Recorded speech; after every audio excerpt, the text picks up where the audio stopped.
تکبر کی تعریف فرمایا انسان اپنے آپ کو دوسروں سے افضل جانے اور دوسروں کو حقیر جانے، یہ تکبر ہے۔ اگر کوئی بندہ اپنے آپ کو سمجھتا ہے کہ میں جناب بڑا بہتر ہوں، میں اعلیٰ ہوں، میں افضل ہوں، اور یہ جو سامنے والا بندہ ہے نا جناب یہ بڑا حقیر سا بندہ ہے، بڑا میرے سے بڑا کم ہے جناب، تو فرمایا سمجھ لے کہ اس کے دل کے اندر غرور آ چکا ہے، اس کے دل کے اندر تکبر آ چکا ہے۔ اور جس بندے کے دل کے اندر تکبر ہوگا، حدیث میں پہلے بیان کر چکا، مسلم شریف کی حدیث ہے، حضور نے فرمایا جس کے دل کے اندر رائی کے دانے کے برابر بھی تکبر ہوا، وہ بندہ جنت کے اندر داخل نہیں ہوگا۔ اور ایک اور حدیث میرے اور آپ کے آقا صلی اللہ علیہ وآلہ وسلم نے ارشاد فرمایا قیامت کے دن متکبرین کو انسانی شکلوں میں چونٹیوں کی مانند اٹھایا جائے گا۔ ہوں گے انسان لیکن ہوں گے کیڑیاں، جتنی کیڑی نہیں ہوتی اتنے وہ ہوں گے جو دنیا کے اندر غرور اور تکبر کرتے ہوں گے۔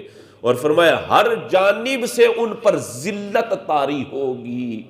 جو بندے تکبر کرتے ہیں، جو بندے غرور کرتے ہیں، چونٹیوں کی مانند کل بروز قیامت ان کو اٹھایا جائے گا، اور مخلوق خدا ان کو روند رہی ہوگی، پیروں کے نیچے لوگوں کے آ رہے ہوں گے۔ کیوں؟ اس وجہ سے یہ دنیا میں تکبر کرتے، اپنے آپ کو بہتر جانتے تھے، اگلے بندے کو حقیر جانتے تھے، اگلے بندے کو یہ سمجھتے تھے کہ یہ پتہ نہیں، یہ ویسے بیچارہ گھٹیا خاندان کا، گھٹیا برادری کا ہے، وہ سمجھتا ہے جناب میں بہت بڑی میری برادری ہے، میرا نسب عالی ہے، میرے پاس دولت زیادہ ہے، میرے پاس مال زیادہ ہے۔ غرور اور تکبر کی یہی وجوہات ہوتی ہیں۔